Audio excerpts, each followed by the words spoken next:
कोई भी नेशन जो सी है वो अगर हमेशा ये चाहे कि वो इंपोर्ट बिल्कुल भी ना करे और एक्सपोर्ट करती रहे तो इट्स नॉट पॉसिबल। और फॉर एग्जांपल जिस तरह के हमारा ये अजम्पशन है कि there are only two nations in the world, तो किस तरह ये पॉसिबल है कि एक नेशन सिर्फ एक्सपोर्ट करती रहे और दूसरी नेशन जो सी है वो सिर्फ इंपोर्ट करती रहे। जैसे मर्केंटलिस्ट व्यू जो है दैट वाज के each and every nation should pose the restriction on its imports and it should only export। लेकिन ये गवर्नमेंट्स के लिए था पॉलिसी के तौर पे कि उनको ये पॉलिसी अपनानी चाहिए, लेकिन जरूरी नहीं कि हर नेशन, अब भी करंट जो भी है वो सिनारियो उसमें भी अक्सर गवर्नमेंट जो सी हैं वो यही फेवर करती हैं कि ज्यादातर जो गवर्नमेंट्स हैं वो अपनी एक्सपोर्ट जो सी हैं उसको बढ़ाना चाहती हैं और इम्पोर्ट्स को कम करना चाहती हैं। लेकिन जाहिर है कि हमेशा ये पॉसिबल नहीं होता। लेकिन फिर भी अब इस करंट दौर में अब चाइना की एग्जांपल देख लेते हैं। चाइना भी जो है उसका यही थी पॉलिसी कि हमने अपनी इंपोर्ट्स को कम से कम करना है।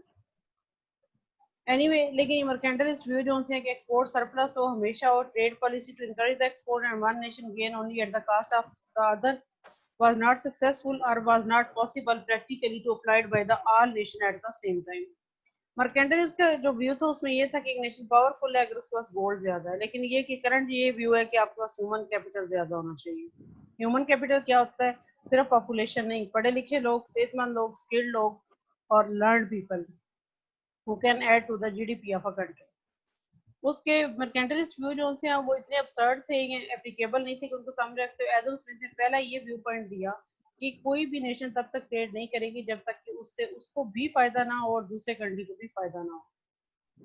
इस चीज को सामने रखते हुए उन्होंने ये कहा कि there is a possibility of the mutually beneficial trade between the two countries if a nation is efficient in the production of one commodity and other nation is efficient in the production of other commodity.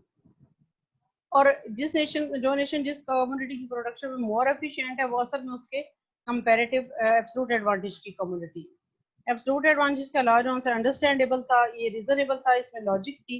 लेकिन इसमें एक ये problem था कि for example अगर Canada जो है उसकी एफिशिएंसी बीट की प्रोडक्शन में ज्यादा है लेकिन बनाना की प्रोडक्शन में कम है, तो फिर तो ठीक है। और यूएसए जो है कोई भी और कंट्री बनाना की प्रोडक्शन में ज्यादा एफिशिएंट है तो वो अपनी मोस्ट जो एफिशिएंट कमोडिटी उसे एक्सपोर्ट करके दूसरी इंपोर्ट कर लेंगे। लेकिन अगर ऐसी सिचुएशन हो कि दोनों एक ही कंट्री दोनों गुड्स की प्रोडक्शन में एफिशिएंट है, then how is trade possible. और जाहिर है कि अगर आप आजकल की दुनिया पे नजर डालें तो डेवलप्ड कंट्रीज हर बात की प्रोडक्शन मतलब जो भी गुड्स प्रोड्यूस करते हैं उनमें मोर एफिशिएंट है। इवन अमेरिका आप समझते हैं पाकिस्तान एग्रीकल्चर कंट्री है, तो ऐसा नहीं है। अमेरिका जो है उसका भी एग्रीकल्चर सेक्टर बहुत बड़ा है, हमसे ज्यादा पावरफुल है।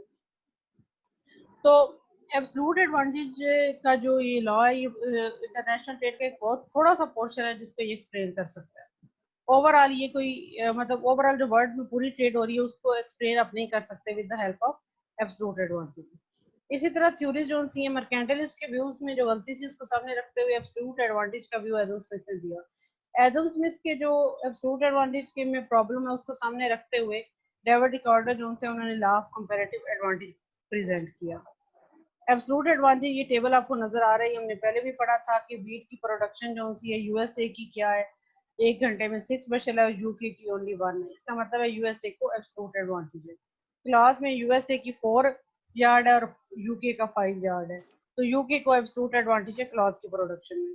और इस तरह ये आपस में एक्सचेंज करके कि यूएसए सिर्फ वीट प्रोड्यूस करे और यूके सिर्फ जो है वो क्लॉथ प्रोड्यूस करे, ये पॉसिबिलिटी है कि आपस में इनको म्यूचुअली बेनिफिशियल ट्रेड ये कर सकें। ये जितना डोमेस्टिकली प्रोड्यूस करते हैं उससे ज्यादा ये कंज्यूम कर सकें। ओपन इकोनॉमी या ट्रेड का मतलब ये होता है कि आप डोमेस्टिकली जितना कंज्यूम करते हैं प्रोड्यूस करते हैं, जरूरी नहीं कि आप उतना ही कंज्यूम करें, आप उससे ज्यादा भी कंज्यूम कर सकते हैं और उससे कम कंज्यूम करके एक्स्ट्रा को एक्सपोर्ट भी कर सकते हैं। लेकिन अगर इस जगह पे 4 के बजाय आप 8 लिख दें तो फिर ये टेबल जो कुछ शो करता है उसमें क्या है कि दोनों चीजों की प्रोडक्शन में एब्सोल्यूट एडवांटेज यूएसए का यूके का नहीं है। फिर ट्रेड कैसे होगी? तो इसकी explanation law of comparative advantage हमने पहले भी पढ़ा था। लॉ ऑफ कंपैरेटिव एडवांटेज में क्या है कि if a nation is less efficient than the other nation in the production of both commodities, even then there is a possibility of mutually beneficial trade। इस सिचुएशन में एक nation जिसको less efficient है then the production of in the production of both commodities, उसको ये देखना चाहिए कि उसकी एफिशिएंसी जो सी अगर दोनों में कम है लेकिन फिर भी एक में उसकी एफिशिएंसी कंपैरेटिवली बेहतर होगी और वही उसके लॉ ऑफ कंपैरेटिव एडवांटेज की कमोडिटी होगी।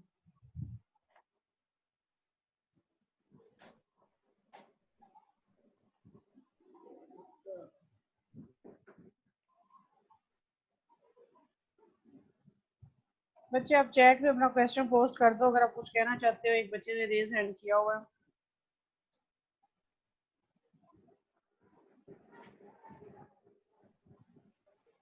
जो बच्चे बाद में या लेट भी आए हैं वो चैट में एक काम और करें कि अपना रोल नंबर जो है वो लिख दें और अपना नाम लिख दें, सब बच्चे।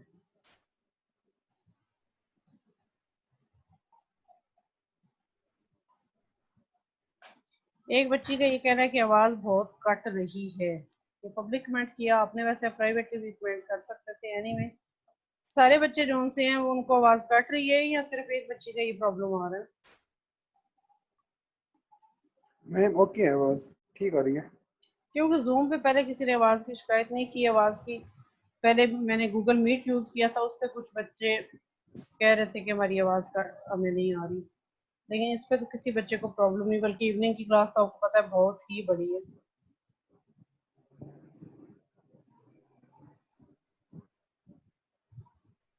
इस वक्त क्लास में 34 बच्चे हैं। बच्चों सबने अटेंडेंस मार्क कर दी है चैट में?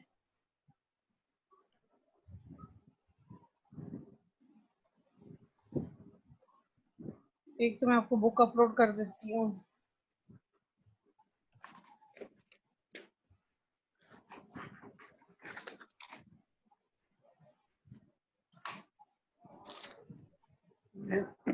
मैम जो अब ये पढ़ा रही हैं स्लाइड से, तो मैम ये अब आप व्हाट्सएप कर देंगे?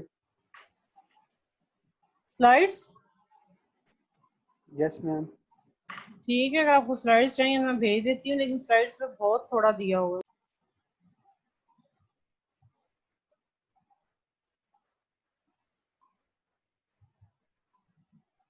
बुक अपलोड हो गई है?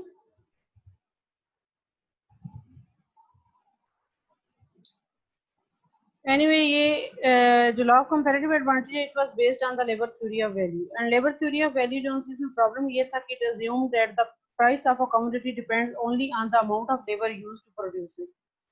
अब करंट में आपको पता ही है कि कोई भी गुड जो सिर्फ लेबर के यूज से प्रोड्यूस नहीं होती, उसमें कैपिटल का भी शेयर होता है।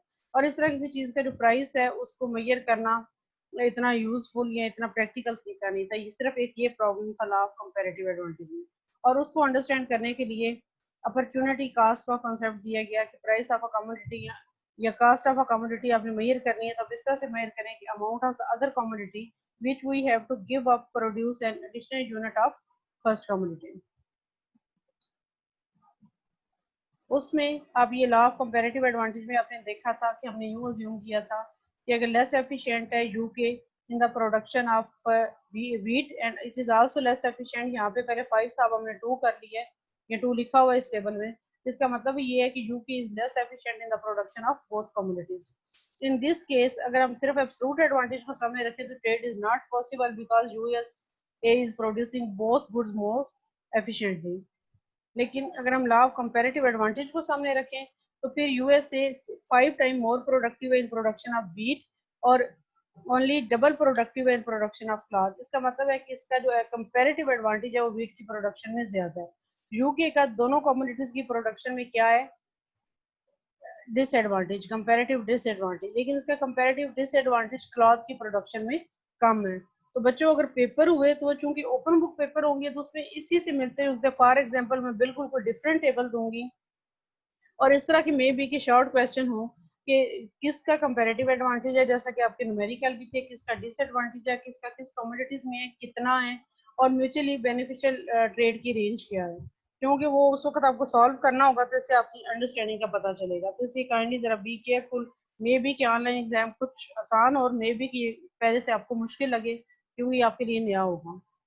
एनीवे तो कंपैरेटिव एडवांटेज की कम्युनिटी रिकॉग्नाइज करने के बाद यूएसए अगर व्हीट की प्रोडक्शन जो सी है इसमें एफिशिएंट हो और इसमें स्पेशलाइज करे और यूके क्लॉथ की प्रोडक्शन में, तो आपस में जैसा कि हमने क्लास में भी किया था, 6 बीट को 6 क्रॉस से एक्सचेंज किया जाए तो दोनों का फायदा किस तरह से है कि डोमेस्टिकली ये आप देखें कि 1 घंटे में यूएसए 4 क्लॉथ खुद प्रोड्यूस करता है और ये 6 वीट प्रोड्यूस करता है। ये 6 वीट दे के अगर इसे यूके से इसके बदले में 6 क्लॉथ मिल जाए तो इसको फायदा है, क्योंकि खुद इसने सिर्फ 4 बनाने थे। इसी तरह इनका इसका फायदा मैंने आपको क्लास में कैलकुलेट करके दिखाया था, उसी तरह आप उसे 1 सेकेंड कैलकुलेट कर सकते हैं। और ये रेंज दी हुई है जैसा कि आपको नजर आ रही है कि जब तक 6 वीट की प्राइस इंटरनेशनल मार्केट में 4 क्लॉजेस से ज्यादा हो और 12 क्लॉजेस से कम हो तो दोनों कंट्रीज को फायदा है। हमारी क्लास की मीटिंग जो सी इसकी आज वाली का टाइम खत्म होने वाला है, तो बच्चों इसमें कोई क्वेश्चन अगर आपने पूछना है तो आप पूछ लें, अदरवाइज एंड पे मुझे अटेंडेंस भेज दीजिएगा। बुक्स दोनों अपलोड, बुक भी अपलोड हो गई और स्लाइड्स भी।